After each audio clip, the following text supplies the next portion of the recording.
Welcome to The Trenches. I'm your host, Rob McCallum. This is our ongoing series of interviews with filmmakers from around the world. And today, we've got a filmmaker who's, I don't know, pretty entertaining, I think. She can kind of keep you guessing.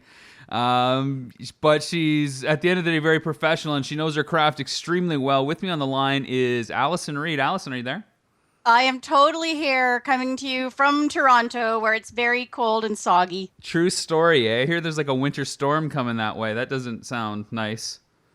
No, however, if you're in public school, you get to stay home. So it all works out in the end, my friend. It all works out. I'll avoid mentioning that I am once again in the desert looking out at 70-degree sunshine and all that good stuff. But Allyson, you're here, and as you know, our ongoing series of interviews here, we're trying to talk to filmmakers that, you know, either they're in the camera department or they're grips or they do VFX. You're in kind of a different section of the film industry, and we can kind of talk about how that relates overall, if there is maybe a hierarchy at play or not. But you do a lot of corporate video. Yeah, I mean, I'm in the business of storytelling, right? I am Chock-a-Block, and I get to tell stories for a living, and it's awesome. It's freaky and it's crazy, and there's nothing more bizarre than real people, which is largely who we're shooting. Right. So it's never dull. It's completely crazy. And you're working for corporations, charities. It's all over the map, and it's never the same. One day is never the same as the next. I freaking love it. Okay, so let's go back to square one a little bit. Why don't you tell everybody listening in a little bit about yourself? And you mentioned Chock-a-Block, your company. So tell us about yourself and a little bit about your company. You know, the quick kind of stats, how long you've been doing this, you know, where you're based out of, I don't know, mission statements, goals, slogans, or taglines, if you have anything like that. Oh, you cheeky. Okay, I'm not giving you any backstory on that. I guess history would be, and I might not tell you years, because then you'll figure out how old I am. We can just say that you're a seasoned pro, maybe. You're seasoned pro. Yeah, very seasoned, highly seasoned. But started off seasoned but youthful.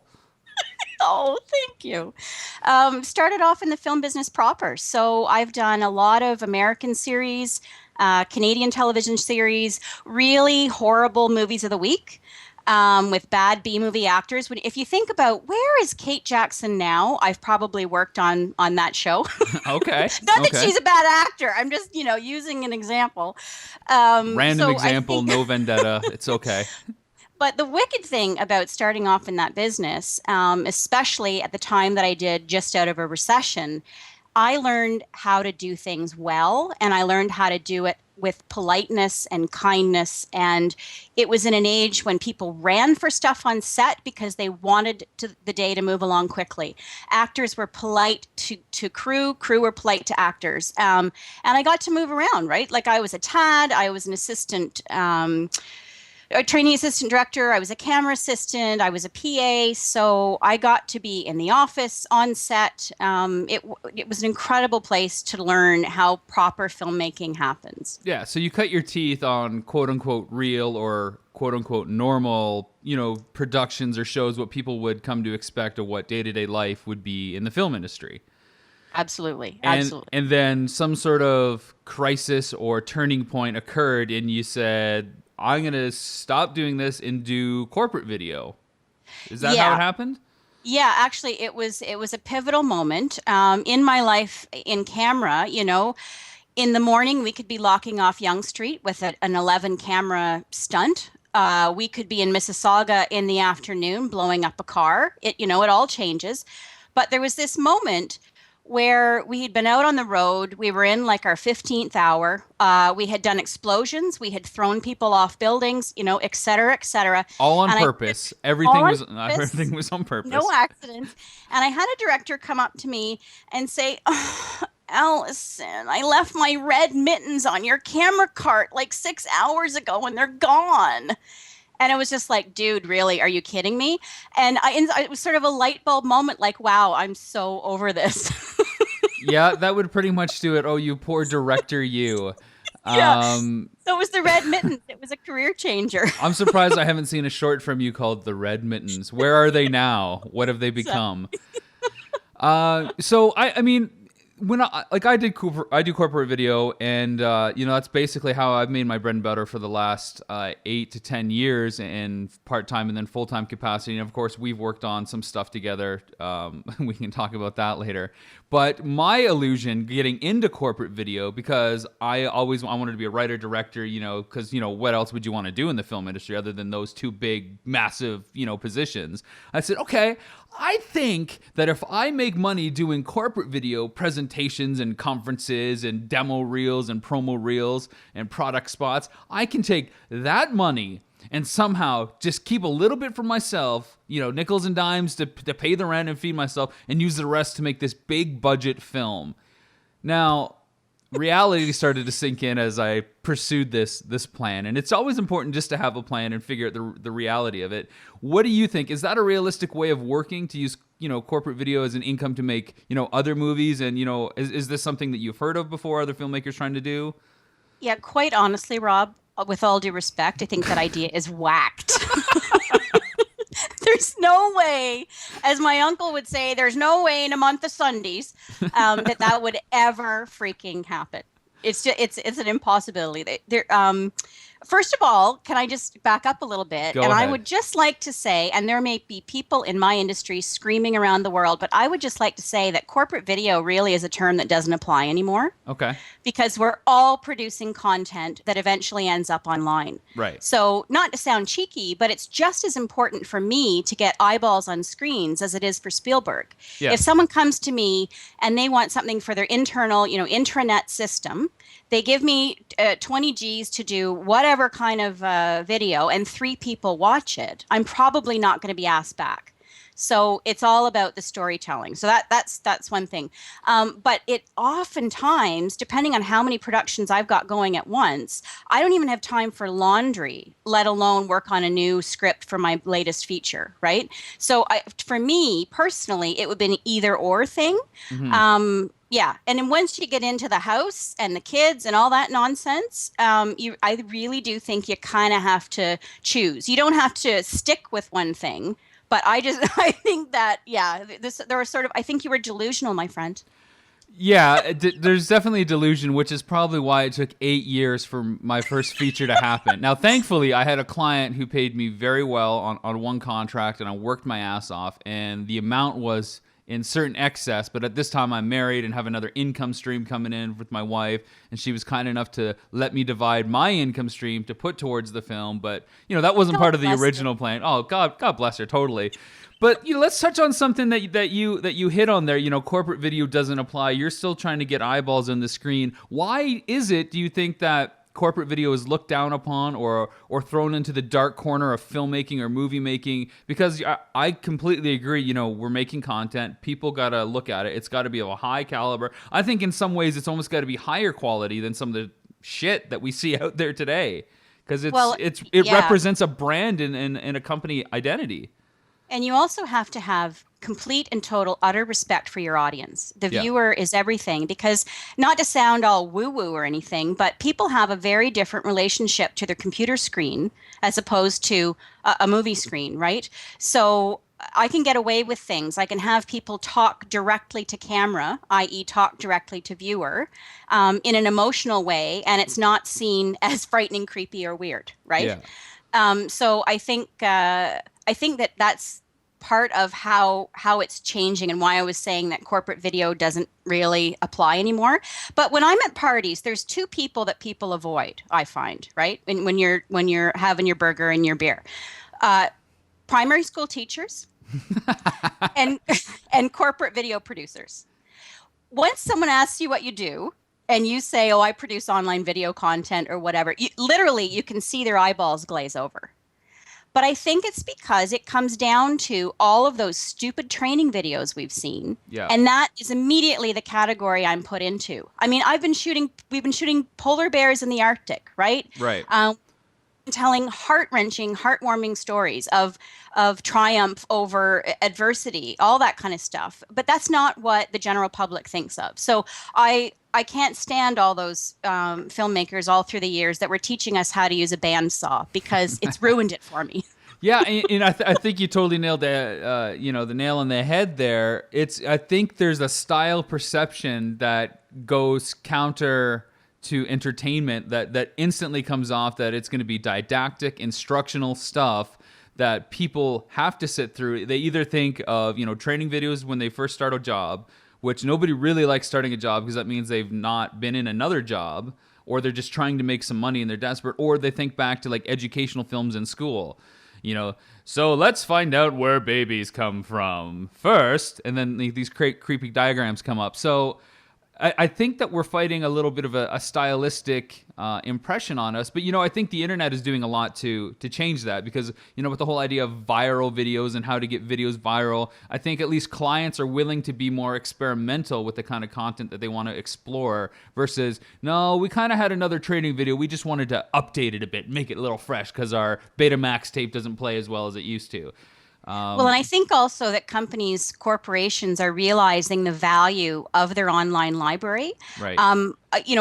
This week I'm doing a pitch for a new gig, and my producing partner and I, we were just Googling stuff online. I thought, oh, well, just for giggles, I'll, Google myself or whatever, and some of my clients. And, I should have a rubber stamp for the amount of non-disclosure agreements that I have to sign, right? Right. But a lot of I shouldn't say a lot, many things that I've produced in the past are now on YouTube for the unwashed masses, right? Right. So corporations, even global insurance companies, are realizing the value of their video libraries. So I think the game has changed, and you and I henceforth will never use the words corporate and video together in the same sentence. So what would you call it then? I mean, because it is different than making movies and TV. Is it just branding media? Is it just media, like content creator? I would say online media content. Okay. Right? And I say media because oftentimes you wouldn't believe the stuff I have to incorporate, like crappy camera work from somebody's flip cam they found in the basement, right. Stills. We do a lot of, animation incorporation. So I think if you use media or transmedia, then you're covering all your bases, because it's all that, right? Yeah. And I mean, I have a bunch of friends that are just starting out as freelancers. We're in a long-term contract, and they're trying to, figure out how to get back into the game, because they had like 3-year contracts and they've been tied up doing the same, either broadcast stuff, or they've been like a grip for 3 years and now they're branching on their own, and they don't know how to tell people what they do or what they want to do, because they're like, oh, well, I can do demo reels, I can do promo reels, I can shoot a commercial, I can shoot music video, and I can do short films. And then like I start thinking, it's like, okay, you want to do all this stuff and it's great, but I can't really say, you can't advertise them as corporate videos, because music video, I think, is the one kind of format that could go either way into what people used to call corporate video producers, because they think it's a relatively small production, but it's also such a like a director's kind of stylized medium that you want to hire like a film crew to do.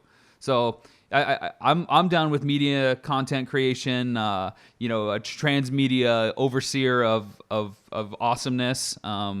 Whatever the official term is, maybe we could put up a poll and people can decide the best way to say it. We're not trying to reinvent the wheel here. This is a little bit of awareness. But let's talk maybe a little bit about social media, because I mentioned YouTube on how that's changing. You said now all your content's out there because eyeballs are eyeballs. How important is social media, stuff like Twitter and Facebook? I know you're educated on this, so feel free to teach me, because, admittedly, I don't do a lot of social media when it comes to my own company and clients. I'll promote my film and, this podcast and stuff like that, but I don't want to put my client stuff on there either because of an NDA that's involved, or I don't know. Maybe I'm too Canadian, don't want to advertise my services. I just kind of fall backwards into stuff through word of mouth. We could talk about how to get jobs later, but social media, educate me. Yeah, well, I mean, isn't that the great big honkin' ball of wax? I think that social media for me has proved to be important in terms of setting up myself as an expert. And again, Canadians are sort of want to say that about themselves. But after this many years in the game, I'm an expert, and social media is a great way to get that across, right? Because I try to provide content for people, whether it's a tweet or it's an update on LinkedIn, and whenever possible, like when you're doing something new, I am genuinely thrilled for you, not just because I like you as a person, but because I think you're producing good work. So social media is an excellent way for you to give, your virtual high fives to the people you respect. And hopefully in turn, that comes around to you.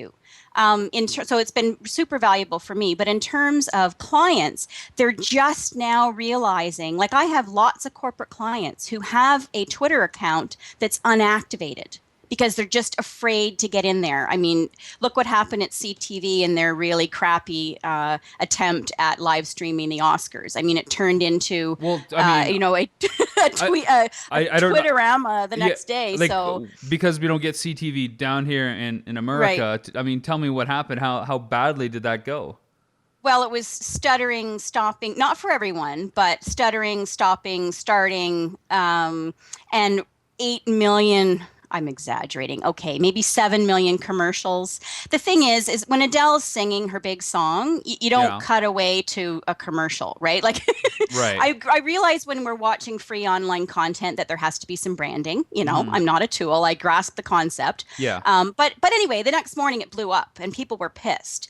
So I think that's why some of my clients or a lot of my clients are maybe a little leery in getting online. So some I think for some people social media is super helpful because part of my gig and what keeps me in business is that corporations are realizing it's not the product people give a shit about. It's what the story is behind the product. yeah, And it's those behind the scenes stories that I'm telling that people are finding engaging because they can grab onto it, right? And feel a part of it. yeah. So, social media again is a great way to get those behind the scenes stories out there.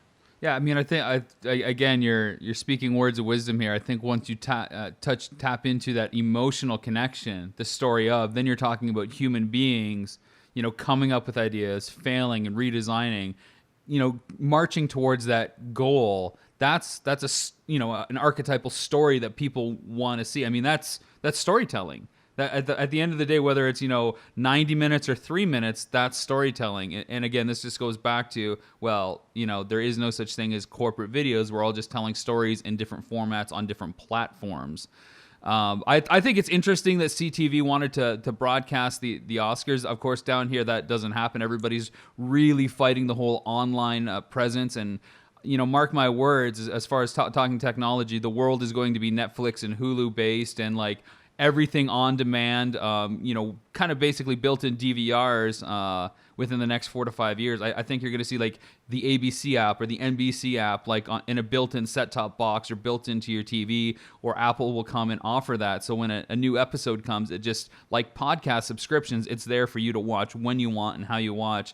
And of course, you're going to have companies like YouTube that'll try to, force the streaming stuff a little bit more. But I think that really opens up exciting opportunities for people that are more in our position, that aren't doing studio fare, where the gatekeepers control all the dollars to do something, and the quote unquote quality check, because like you're talking about, CTV screwed that up royally. But people like you and me who can see that can easily see where they messed up. We can go ahead and do it again, a little bit more directly without the mistakes. I'm not saying we're going to be flawless, but for the cost that we're going to do it for the experience that we're going to deliver, I think it's gonna pay off. Let's switch gears a little bit and talk a little bit in depth about kind of your company and just yourself. The broad questions for people that are looking to get into corporate video. There I go again. Corporate video. You bastard. I know. I'm trying to get on board with it. That want to do this kind of content. The storytelling for businesses. Industrial storytelling. I don't know. I would say, I mean, if you want to get into it, go for it. Because again, having cut my teeth on large, being part of a large 75, 96 person crew was fantastic. But I knew instinctively, because I'm not a guy and I'm not a bimbat, right? I don't look like Barbie. And those were the two people that were getting the breaks at the time. That it may have changed now, but at the time, that's who was getting the breaks. So I knew instinctively no one was ever going to let me operate a camera. No one was ever going to let me write a script, and I was sure as hell never going to be able to direct anything. So leaving that business behind, but taking the knowledge with me, gave me this whole freaking world to tell stories in. So if people want to get into storytelling and want to get in front of an audience, sometimes an internal intranet system, like I have 50,000 people watching videos that I've done, Now, if you want to get 8 million people clicking on something, that's not exactly your cup of tea. But I think, especially in Canada, 50,000 eyeballs, 70,000 eyeballs. That's not too bad. So anyway, that's my little pep talk. So if you want to get into storytelling and learning how to tell a proper story, uh, this is probably the place for you. Learn your craft, but then migrating over could be super fun. So would you say that working on a film set is a prerequisite to get into corporate video? I mean, how much do you have to do that? Like, should people have to go to film school for this? Can somebody say, I'm sick of working in the insurance business. I see these filmmakers coming in here charging 10, 15, 20K, whatever it is for these videos. Mind you, they're working 2 months or whatever you want to, however you want to rationalize the cost. Somebody wants to switch gears, can they just, pick up a camera and be a pro? Like, what kind of background do you need? I mean, I come from where you're coming from. I made shorts. I've been lucky enough to work on music videos and other productions, mainly through our mutual friend Annie Bradley, who, kicked me in the butt and got me my jump start. Without her, I wouldn't be where I am. That's for damn sure. But not everybody is as fortunate to have the connections that we have and know the people that we know. And, this industry, no matter where you're working, is all about who you know. But what kind of prerequisites do you suggest for people to undertake this kind of filmmaking? I think that working on set, and I'm going to sound like Grandma Moses, but I do think there is something important about working on a set and working on a large set.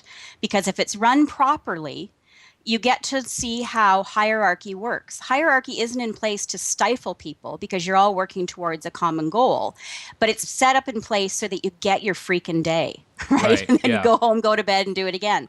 So I think that working on a proper set that's run well is fantastic. I also think working on shit shows is incredibly helpful. Right? Absolutely. I mean, learning how not to do something is fantabulous. And if you can survive the shows that are shit from beginning to end, whether it's 1 day, 2 days, if you can get through a show that lasts a week and it's been, completely disorganized, not only will you learn what not to do, but you'll have the endurance and the survival skills to make it work in the toughest of tough times. Because let's face it, corporate video.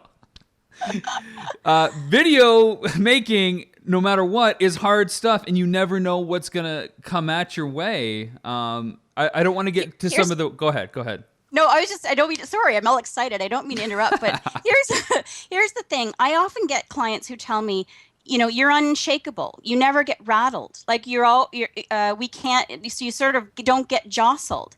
And my whole thing is, if people are on set and freaking out because the CEO is late, right? He or she has a call with the UK, they're half an hour late and the cake is melting or whatever. I can actually say to myself, well, am I in a cage with untrained tigers? Is there a poisonous snake loose and hiding under a filing cabinet? Is David Carradine angry and using my head for target practice? If I'm saying like yes to those things, I'm probably in trouble. If not, it's not a crisis, right? Yeah. So on those crazy, horrible shoots, you take that with you, and so nothing rattles you. So I just think that there's value in being in those places, and then bringing all that knowledge into, and you can make the set be whatever you want, right? Chock-a-block Productions, if you want stiff and uber professional with a button-down collar, don't hire me. That's not what you're going to get. If you want to have fun and maybe learn a few things along the way, have a laugh, and in the end have a good story that speaks to your audience, then perhaps, we're a good fit. Yeah, and a lot of the stuff you do, you work with the clients. You don't work for them, and you don't. And then the opposite side of that, you don't just tell them, well, this is how it's going to be. There's a happy medium, dare I say, friendship, a working friendship and relationship to get the product to where it needs to be, where both you and client are happy with what goes out there. And I think both are important. It's not just about pleasing the client, because if you're just trying to please the client, man, you're going to get burnt out doing this kind of stuff really fast. I mean, you should always take pride in your work, but you should always try to work with people, not only to develop those social skills, but just so that, you can keep that relationship going. Because if somebody sees that you're a people pleaser, I think then they'll either take advantage of that, or they'll just find somebody else who, wants to challenge things creatively than somebody who's just going to, nod their head or say yes all the time. And I'm not going to lie, it took me a lot of years to have the confidence to ask the questions, or to say, you know what, your script is really slow in this bit. Or I think that sentence cannot be uttered by a human anywhere Yeah. anytime, you know? Nobody speaks like this. It looks good on the page, but listen to how it sounds. It doesn't make Yeah. sense. So now I feel I can say those things. Yeah, so I mean, you mentioned some scenarios that, things that you should freak out about. I kind of put things into one or two categories. There's the emotional stuff where whatever happening, people bring the stress upon themselves. Somebody's not there. We have a deadline to meet. Well, it's out of your control, but the human mechanism, takes over. And then there's the technical stuff. Cameras all of a sudden aren't recording. You're kind of out of tapes, which is sort of a technical issue, or things happen in post that like are beyond explanation, or fire alarms go off and you have to go up and down 17 flights of stairs holding hard drives, for example. Not that we know anything about that. So, I mean, the technical stuff, okay, to let everybody in, Allyson and I were working on a project in post. We were in my Toronto apartment, and the fire alarm decided to go off, which means the elevators aren't working. And I'm on the 17th floor, so down we go, false alarm, up we go. I'm clinging to the hard drives underneath my arm, so that was an extra, 10 pounds to go up the stairs, but whatever, we got through it. We did. And we're stronger for it. Yeah. But, how do you deal with the technical stuff? Because you and I, some of the projects, I think that very project, we had technical problems with the way that the pictures were coming in. And, I definitely, that haunts me to this day. That very project haunts me to this day. I kid you not. Oh, that's so kind. Sweet. So, I mean, like. You find a workaround, right? We were trained to find a workaround. No matter what happens, there's a way to fix it. I totally believe that. So you just have to, maybe you call a few more people, right? Maybe you and the editor you're working with call around, call some friends, call some buddies. Here's what's happened. I have no problems doing that whatsoever. I think it's just being honest and finding a workaround will serve you well every time. But there are things that I think people can do, especially if they're going to be on camera and whatnot. We often have problems with, there's this sort of, I've noticed this over the last couple of years, and I don't know if there's some dweeb out there doing like the corporate feel-good seminar or whatever, but I am constantly confronted with CEOs, CFOs who are about to go on camera and they haven't rehearsed because they don't want to lose the magic. Well, that's fine. Not rehearsing is fine, but if you can't do it, it's not a great option. It's so bizarre to me that people don't realize that if they just practice a little, they improve a lot, right? Yeah. So there are technical things like that I can try and head off at the pass, and I can, coach till I'm blue in the face. But if the person that I'm shooting is not going to sit down and look at the notes, you're kind of euchred, and you gotta fix it in post. Yeah, and there's only so many times you can cut away and splice all that voiceover underneath. But I mean, like Cut Steve the Wolverine. Yeah, I mean, like Steve Jobs, for example, was notorious for rehearsing all his big Apple speeches. He would rehearse it at home and rehearse it in his office, but then he wanted to get to the venue, so he knew what the stage was like with all the lights on him, with the mics working, and he wanted to do full tech rehearsal. Like you see, like his Apple presentations, you can go back and check out some of them on YouTube, I'm sure. It comes across, very natural, very, very conversational, but, intelligent and still educational. But that doesn't happen with just him walking on stage, and not everybody is good at public speaking. They don't speak well, no matter what they think of themselves. Not everybody's a good actor, and this is a performance quality that people gotta kind of pick up on.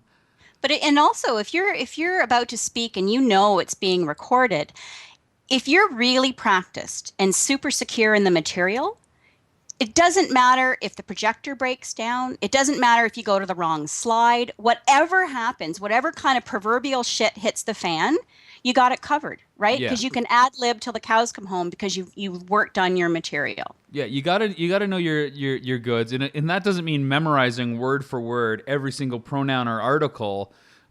Just know the material in point form, I would say. And this goes back to writers. When writers have to pitch producers their feature films, I mean, I've had producers on and stuff, and it's like, so what's the number one thing you would tell writers? And they say, don't memorize your one-page synopsis. like know the beats of your story, know the characters. So when I say in the middle of it, so is this person 6'5", 6'6"? What's the ethnicity? You're not tripped up, and you can't get back to where that next sentence starts because you forget, and you've only memorized how to go from A to B. So it all comes back around. So if you're a writer, know your beats. And so if you're going to go into this kind of filmmaking, pass that knowledge along to the clients that you're working with, and it all just comes back around. I think that's the best part about this style of filmmaking is it's so encompassing. People use the phrase jack of all trades a lot because you have to know so many diverse areas. There's no way that you can survive making this kind of product without knowing about post to some degree, without knowing about camera, without knowing how to schedule and produce and write and direct. You have to know it all, or you're done before you start. And I think too, people feel sometimes in the film world proper that non-union is a dirty word, but in online land, to me, that's been such an incredible freedom because of my background in film and television, I get to draw on yourself included, the most incredible, talented technicians, artists, creative people. I get to match the people to the project, the technicians to the project. I mean, that's a joy. And it means that the client wins in the end, right? Because they get some super freaking talented people working on their videos. Yeah, and we can talk about like union, non-union. I mean, that's like a whole other thing. But I mean, the unions are basically out there to protect the workers. The people. And I get it. I was hard carrying many years. Totally, and I'm totally behind unions for that. But when there becomes like an upper and lower class, where if you're not in the union, it's not cool. And unfortunately, a lot of that stigmata comes from the union people. And that's okay. Like, good for you that you got into the union. I just hope that there's enough work going on out there. And with the world changing, that's really hard. I mean, look what's happening with the VFX industry right now. I mean, a lot of houses are going bankrupt because it's not unionized or overworked, underpaid, and houses are forced into close. And now they're talking unionized, all that stuff, and, power to them. I mean, as the kind of films and content I do, I would be nowhere without them. And I mean, VFX includes just color correction on some basic level, So definitely a good spot for unions, but non-unions, or what I like to just say, people outside of the union, because I don't want to say that they're not something, empowered workers. There's just tons that you can play with. And you're not committed to anybody, and you're not locked into something predetermined that doesn't necessarily affect you. Like, side story, if I go to shoot in LA, I have to pay the same permits that the studio does. And I don't think that's quite right. I understand why the rule's in place, but I don't get it. So if I'm trying to hire somebody, I don't want to be forced to pay, X number of dollars an hour, provide this meal, provide this.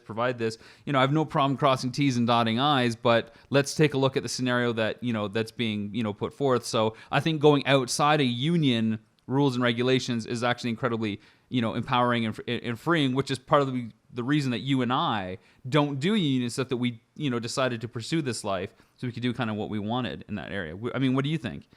Well, it's tough because I have some very dear friends who I absolutely respect, fantastic actors who I can't work with because they're ACTRA, and I you gotta respect that. But I do think it's kind of sad. And I've been on ACTRA's radar a few times, just in terms of when I send out casting calls and whatnot. Like, they certainly know I exist, and they have called me a few times to inquire about productions. So I think we're all, as online becomes more and more a fact of life, I think we're all learning, and it'll be interesting to see how much.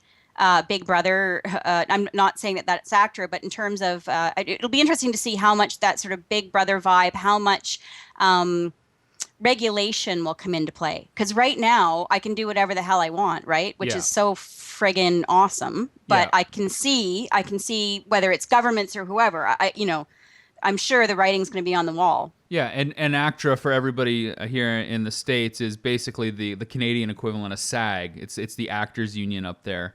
And you're working in Toronto too, where ACTRA is based out of in Canada, so you definitely have more eyeballs. Whereas, if I was living back home in London, 2 hours southwest of Toronto, they're not going to pay that much attention. Or, even in Vegas, it's a big city, but it's outside LA, it's outside New York, so you're not going to get that many eyeballs. And I think you're right. The actors, that union has the toughest because it's not like you can replace an actor as easily or with as many options that you might be able to replace camera people or editors or grips and gaffers. So I think that's the one that hurts it really hard. I mean, I know down here a lot of actors stay SAG eligible but don't go SAG. because they don't want to corner themselves. And I guess writers have the same problem too. Yeah, and for me, quite honestly, we do some drama, but I think most of the time we're telling real stories about real people. So Right. the whole union non-union thing doesn't necessarily come into play because you're talking to the real McCoy, right? Right. So let's kind of go back to step one a little bit. I mean, we talked about prerequisites that people need to to consider to getting in a little bit of real set experience. The worse, the better in some scenarios. But you've got the set experience. So the next step is, how do you make a living at this? How do you find clients, and how do you keep them? More importantly, I mean, I guess the latter is probably a little bit more obvious, maybe. But how do you go find clients? Well, I think I go to great lengths to keep the clients that I already have. Right. And again, I don't know what the environment is in the States, but I know Canadians are, and with all due respect to my clients, who can be, PR firms, corporations, whatever, Canadians as a rule are lazy.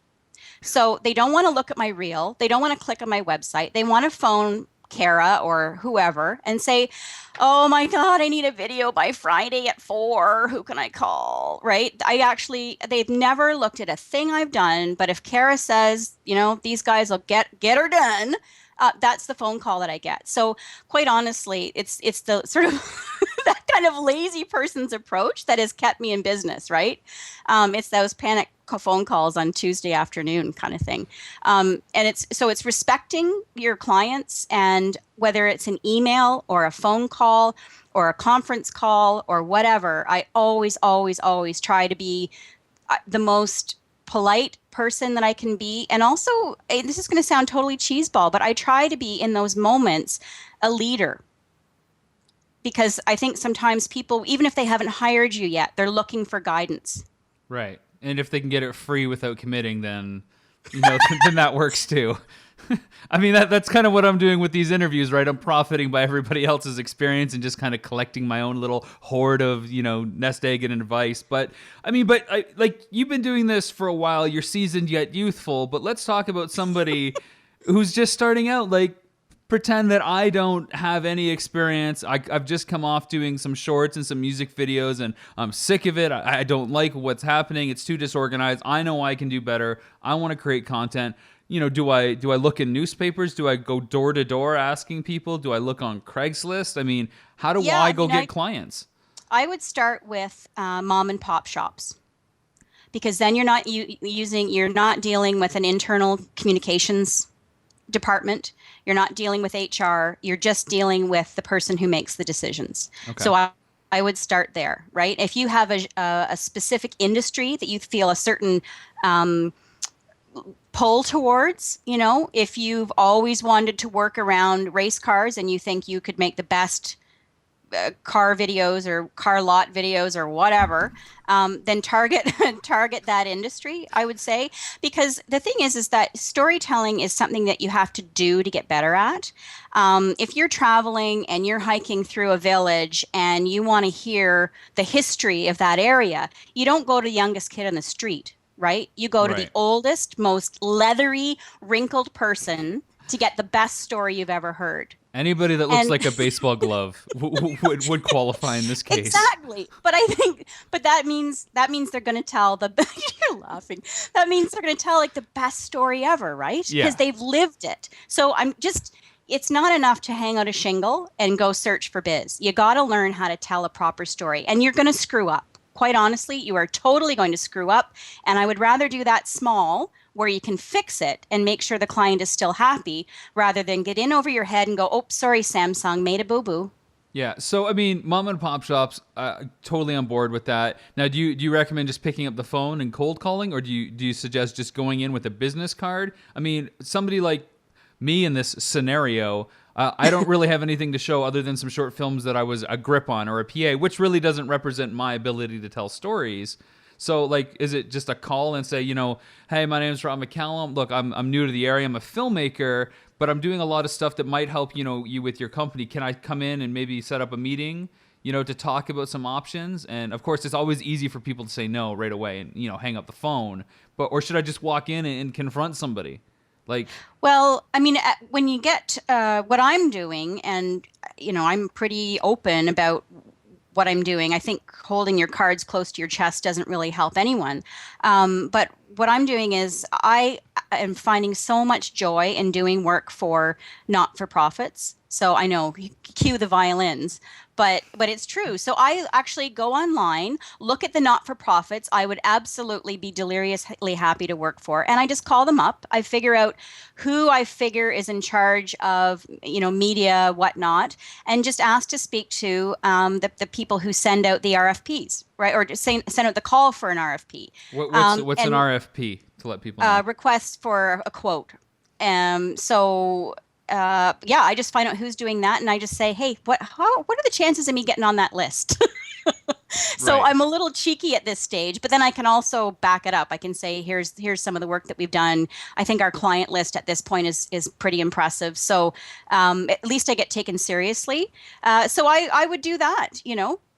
See who you want to work with and call them up. That's what I do. You see, there's something you said there that I think has tremendous value, and I don't know if you maybe realize you said it, but you've tempered your goals. You're not trying to call them up to get a video right then and there to shoot that weekend. You're trying to build a relationship and just get on that call list. So I think if anybody's starting out trying to do this, I would say don't try to go in the door and make a sale, because I think they're going to see that desperation on your face and in your voice. But if you're trying to build a relationship and say, hey, look, I make films, I tell stories, I like your product, I've done research ahead of time on who you guys are and what I think is, and I'd love to help you guys creatively get the word out. Are you guys interested in doing a video anytime soon? And depending on the answer, if it's yes, it's like, great, do you want to set up a time next week, maybe go to lunch and keep it cool? And if it's no, I'd say, well, here, take my card or take my contact information and drop me a line when you do want to do it, because I would love to talk to you. Even if you don't want to go with me, I'd love to brainstorm with you. Again, like you're saying, people are looking for guidance, people are looking for leadership. And if you tailor your goals to building that relationship versus, hungry for a sale, then I think that not only is it going to be emotionally easier on you as a person, but it's going to go longer. It's going to say more about your character. No, I think so. And I can't speak for other industries, but I know for myself that a soft touch gets me way more biz than if I went in for a sale, because then I wouldn't be myself, right? I Yeah. would be an absolute moron and nobody would, I would never direct anything again. Can you imagine me trying to sell myself? That's ridiculous. It just wouldn't happen. So let's take this scenario to step two. You found somebody that you want to work with. They're in need of a video, but this isn't something that you can handle on your own. Maybe you don't have camera equipment or you don't have an editor to help you cut the final piece. How do you go about finding people to get on your production? I mean, It has happened. It's happened organically, I have to say. I mean, I know that's an overused word, but it really has. I started hiring core people that I trusted, and inevitably somebody gets sick, somebody has a baby, somebody's a best man. There are things where I get the phone call, I really can't be on the shoot this week, but I've already called someone else for you, and I know because I trust that person that they're sending me someone really great.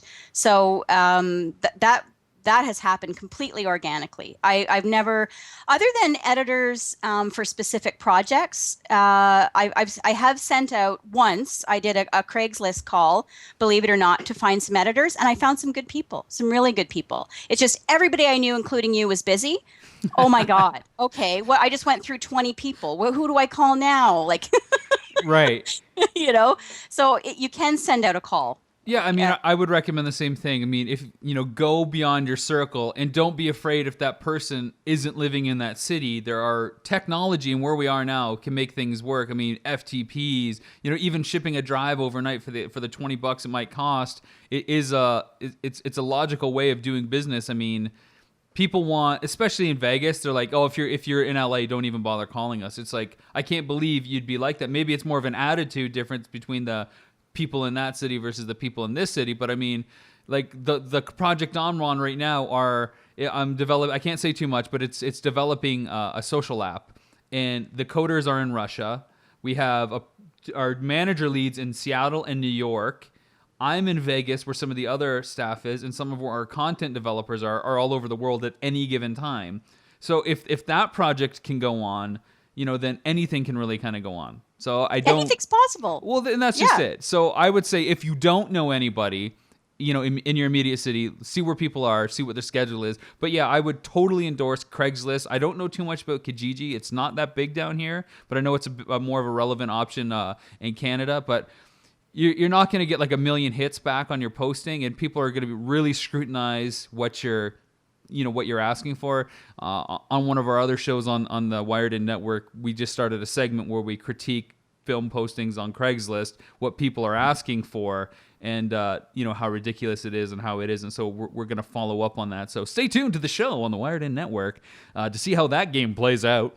But I would say, yeah, I mean, reach out into the interweb and see what's out there. And of course, there are like stuff like productionhub.com and Media Match and other more entertainment-related things. But yeah, I mean, reach out.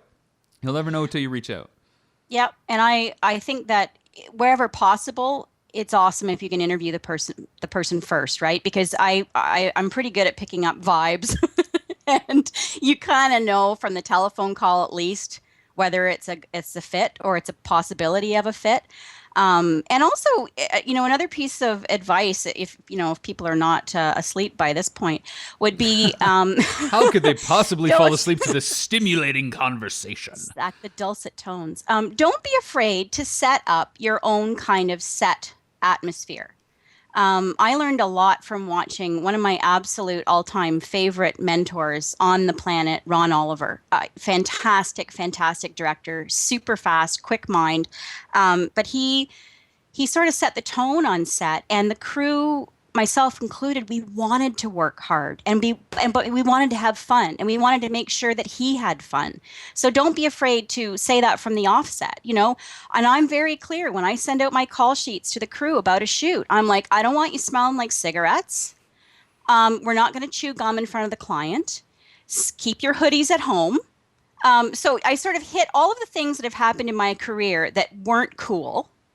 I lay it all out. And if you don't like those rules, and if you're a sound guy or a sound gal, and you're not going to pick up that sandbag when we're trying to move a location, then you're not the person for me. Yeah. Right?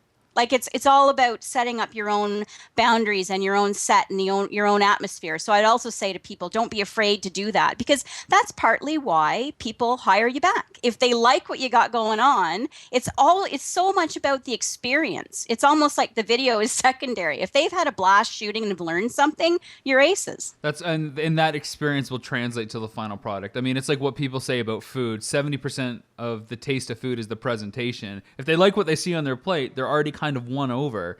So if they like what they're shooting and working with you, then they're going to like it. I mean, you hit another huge point there. Try to meet with people or talk to them on the phone if you're going to hire them.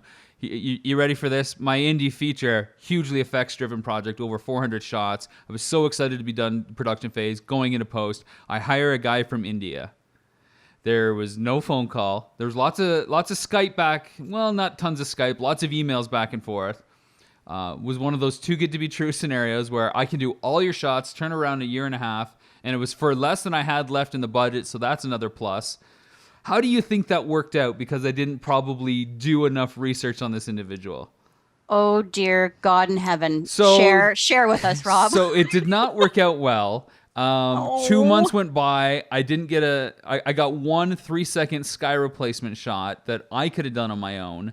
And it just was downhill from there. So it went from him not doing all the shots to him trying to do select sequences for about 6 to 8 months. And then I kept farming out other stuff, knowing that it wasn't a reality, but it wasn't costing me anything to keep him on. Because I'd only paid him a little bit up front, and that was covering a little bit of the stuff that I was getting.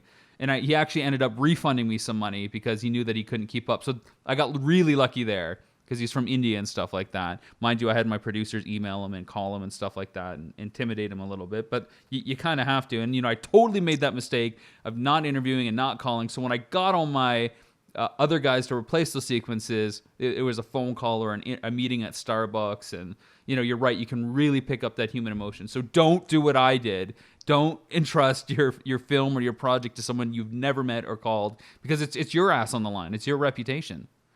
Well, and don't be afraid to interview a client as well. If you're getting the feeling, that hanky sense that they're not going to pay you a deposit, move along. right? Yeah. Because they're probably really not going to pay you when it's all over. So let's talk about that a little bit. Like, so you're doing these videos and you get paid every 2 weeks on clock work. There's never any questions, right? It's just like every other job. Yeah, totally. I just about choked. Yeah, that's absolutely what happens, Rob. Okay. Yeah, there's my life in a nutshell. So Are you freaking kidding me? there's lots of security. Perfect. Very Yeah. predictable. Yeah. All I would say is a healthy line of credit is your best friend. It's not your life partner. Sorry, Pat. It's the line of credit. Because, obviously you have things laid out in your contract and you have milestone payments and all that kind of stuff. But things happen. Checks go missing. Oh, it didn't go to payroll or whatever. Things happen. So, yeah, So there are times where I'm 45, 60, 90 days until a paycheck comes in. And now I've tried to factor that in and I've done the milestone payments up until that point and whatnot. But there are some lean times throughout the year, and it is what it is. So again, if you're just starting out, you may not have a big honking line of credit, but your parents might.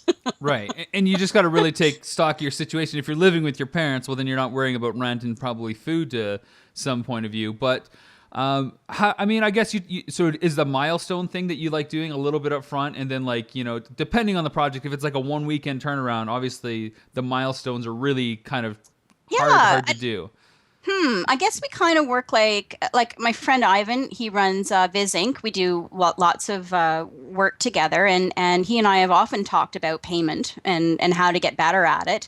And I do find that what works is that upfront payment to at least cover your shoot. Right. So I cannot sleep at night if I think people have not been paid. Right. So get your shoot fees and whatnot up front so you can pay everybody and pay yourself, right? Yeah. And then if the project's going to go on, or you have you have a client that you work with a lot and you kind of know that they're going to put off making decisions or what have you, a monthly check after that is a great thing. And then before you hand over your final files, then your final check comes in. Now there's lots of companies, global companies that I work for, they would no more give me a final check when they got their final files than fly Yeah. to the moon. Yeah. And those are the times where you need your line of credit to pay everybody, and then sadly you're waiting 90 days to be paid. But it is what it is, and I am getting better at asking for more upfront. Well, you see, I other than a client that I'd work with, and probably like a client that I'd done like 5 projects for, I always ask for half up front. Half. And the reason for that is not only to cover your shooting costs and pay everybody, because I'm a firm believer everybody gets paid before me, and that's how I structured my indie film, that it said in the contract, everybody that's deferred, I'm getting paid last. My ownership points will get paid last when we sell. But when you force a company to pay half up front, they're committed to doing the project. They're invested in, okay, now I want to see it so you can deliver. And now that you've delivered, they have less of a problem paying that other half because they're already halfway deep. I just it keeps everybody a little bit more honest. Well, and it's not a foreign concept No. either. Like if they're hiring an external party planning company or event planning company, they're paying, I can guarantee you 50 to 80, sometimes even 90% upfront. Yeah. Yeah, So, absolutely. if you're getting the backpedaling, it's not like they haven't heard it before. Yeah, so I always recommend half up front, half at the end. If it's a client I honestly only go in 25% payments. And most of the stuff I try to do is within a month so that I'm totally paid by the end of month. And then, if there is a problem, like you're saying, 30, 60, 90 days, I always offer like a 5 to 10% discount. I'll go that high to make sure I get paid in 30 days. So if I'm charging, even if it's like $1,000, I want $250 up front, $250 every week, and then the final $250 on delivery. But if you give me the money, you save $100, just so I can get it, because knock on wood, I've never had to use a line of credit. I've been so blessed with my clients and the people I've worked with. Organically, like you said, word of mouth, either people have hired me or I've just always had something that I've never had to use a line of credit, but I have a line of credit in case I need it. Well, and never, ever, ever underestimate the power of a good cookie. Yeah. There are people in finance departments all over Canada who've had cookies sent to them. And it's a simple, simple country yokel thing to do, but it makes the difference sometimes between my check going amiss and having it in my hand. Yeah, and again, cookies, notes to your clients. Yes. But I mean, notes to Annie your clients. Bradley taught us that. Yeah, I mean, send a note to people that interview with you, or like, it was great meeting you. Appreciate a handwritten note, not an email, just fired off. It's just the human touch. If you can master the human element of telling stories and making videos, regardless of the format, whether it's on a big Hollywood studio project or something that you're spearheading, everything else will fall in line. It's connectivity, baby. Connectivity all the yeah, way. it's the old adage: don't worry about the money; that'll take care of itself. Worry about your craft. So I only got two more things I really want to ask you about. Is there any Okay. Are there any major war stories that you have for us that you want to talk about? None that I can share. Okay. Well, so much for that. X. Yeah. And tune me out. And next question, please, Alex. Well, then maybe just tell us what's ahead for you in Chock-a-Block, and how can people contact you, and what's your Twitter handle and your Facebook page, and go ahead and plug us what you're doing. Let us know. Oh God, that's so gross. Okay, so what are we? Well, you know what? We're doing lots of stuff. Like we've got 8 cooking videos that are due this week. I'm pitching with Karen Hawes, a producer Yeah. that I work with quite a bit. Karen rules. I like her a lot. Hausmeister, yeah, we're pitching a dramatic short, like a history series. So Cool. who knows? That could work out. And we just finished this morning. We did a French language translation of a video that we did last week, and it had to be delivered this morning. Yada yada yada. So, in terms of what we're doing and what's coming up, it's always changing. The genres are always different, which is what. Keeps me mental. And you can find me on Twitter. I'm at Chock-a-Block Reid, and basically I tweet about stuff that's interesting to me. So lots of industry stuff, lots of things about women in business, women in film. And other things that I'm interested in, like Irish language stuff, things having to do with storytelling. So if anybody is interested, we're also on Facebook, and I often will post if I'm looking for actors or crew. It usually goes to my Facebook page first, because I find that I get the most rapid response that way. So it's just Chock-a-Block Productions on Facebook. And I encourage everybody to reach out and just say, "Hey, Allyson, I heard your interview on the amazing Wired In Network, hosted by the incredible Rob McCallum." Amazing. As she retweeted. But yeah, reach out to Allyson. She's great. And she's really friendly, and she'll probably say hi back, or at least give you the big thumbs up. And you're pretty open for advice, right? I mean, if somebody throws you a question out there, you don't mind helping them out a little bit. Listen, between Ron Oliver and Stacey Curtis and John Landis, any directors that I've worked with throughout the years have always been willing to answer my questions. So I swear to you, till my dying breath, I will answer every single question. Okay. Allyson, I always wrap up all these interviews with a little "let's play a game, what if" scenario. Oh, okay. Okay. So the first question is, are you ready? No pressure. Yeah. Here comes the game show music in the background. The first question is, first, in the film world, who is your hero or idol, and what kind of project would you like to work with them on? Oh my God. You may not have heard of her, but Agnes Varda is my absolute filmic heroine. I mean, she was part of the French New Wave cinema. She makes the most incredible documentaries and dramas. Oh my Lord. If I could do anything with her, that would just be the best thing ever. Is there any kind of project in particular that you'd like to do with her?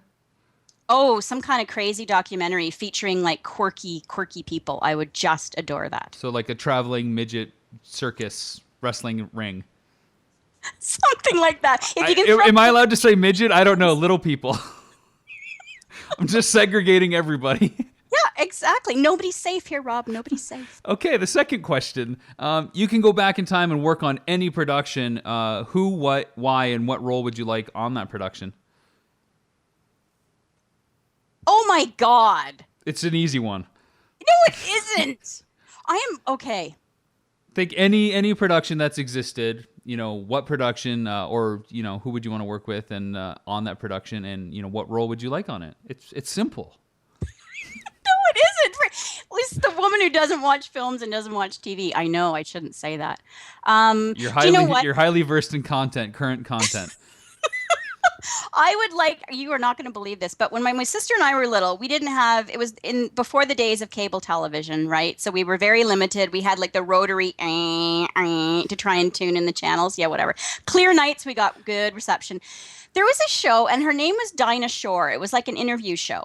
And so we'd watch the show, and then afterwards we'd fight over who got to play Dinah Shore. So I would like to go back in time and be Dinah on a Dinah Shore episode. Just to one up your sister, so you can totally. Exactly. I like it. Revenge is always fun. The last question for you: if you could be any superhero, who would you be, and how would their powers help your goals? Oh my God, I'd totally be Wonder Woman. Because, well, A, the fabulous outfit, and Stars and B, stripes. and the bustier. And I think that, I mean, her plane is invisible, right? I would fly into boardrooms after I've left said boardroom to eavesdrop on conversations. Totally. But you know I would. But is she invisible in the plane? Because people would just see you kind of like sitting out the window, kind of looking in. You know, to be like, is that Allyson trying to eavesdrop? And what the hell is she wearing? You know, as you will, you know, as you do. There you go. I thought you were going to say, like, I want an invisible jet so that I don't have to worry about parking tickets downtown Toronto, because people will just think, you know, that, you know, I'm good because they can't see anything there. But you know what, you know, eavesdropping on meetings, hovering in midair, it's all good. It's all good. Now you know the real me, Rob. I'm sorry, it's frightening. I expected the unexpected today, and I got that and a little bit more. It was very nice. So, Allyson, I got a confession to make. Anytime that you have a project going on and stuff like that, or I think about even including this interview, I'm on pins and needles about asking you to collaborate on something, because I know you have such a high standard of quality, and that you're like the epitome of like professional and sleek, and it's got to be great for the client. Like I care less about talking to directors and producers that, you know, make big budget films or indie films. But when it comes to like you and even Annie Bradley to a degree, I like hold you guys on Olympus for some reason, because I know what you guys are capable of. So I feel like if I fuck up with you guys, then I'm not going to be able to, like I told you, I still think about that one project we did, and the pictures we did sucked. It haunts me. But we fixed it in the end, and the client was thrilled. We got through it. The scars are still healing, but I just wanted to throw it out there because, you know, I don't think you need to be Michael Bay to command a respect and to have a voice that ripples through your product. I think you can be a go-getter on your own, like you've done. And to me, you are truly one of the huge success stories. If I think of anybody that does the kind of stuff that we do and has made a living at it, you're the first person that always comes to mind. Like, shit, Allyson is like the queen of Toronto when it comes to corporate stuff. She's got a million things on the go. She's connected. You know, she calls me when she has gone through like 10 editors, and you know, and that's okay that I'm on the bottom of the list. I haven't earned the number one spot yet, but it's okay. It's okay. No, I'm always thinking you're working on your own stuff, right? I'm always thinking, no, it's 3 a.m. Don't call him. 3 a.m. is only midnight here. It's only midnight here at 3 a.m. there. True enough. No, and I think I just quickly, I know we got to wrap this up, but the thing that I do like about you, and I've always liked about you, is your integrity. And I think that you're also approachable. So, and those are two great things for filmmaking. And people spot those things a mile away. So I wish you the best of luck and continued success in your filmmaking. But also, I think as an interviewer, you've really found a great niche for yourself, or niche, as Americans say. But this is great for you because you inspire me to be honest. Oh, thank you. It's funny you say I'm approachable, because I've often been accused of being intimidating. I don't know why. Maybe it's my larger than life outspoken opinion. I don't know. Maybe. But who knows? Who knows? But again, thank you for being on this. My pleasure. I've had a lot of fun. You know, like I said, I selfishly learn a lot by interviewing people that, you know, donate their time to me, and hopefully the audience out there will learn a lot again. Again, Allyson, thank you for being on the show. So welcome. My name is Rob McCallum. I am, of course, your host on The Trenches. This has been our ongoing series of interviews with filmmakers around the world. Again, pleasure to have Allyson Reid and Chock-a-Block represented today. Stay tuned for more stuff on the Wired In Network, and we'll see you again next week.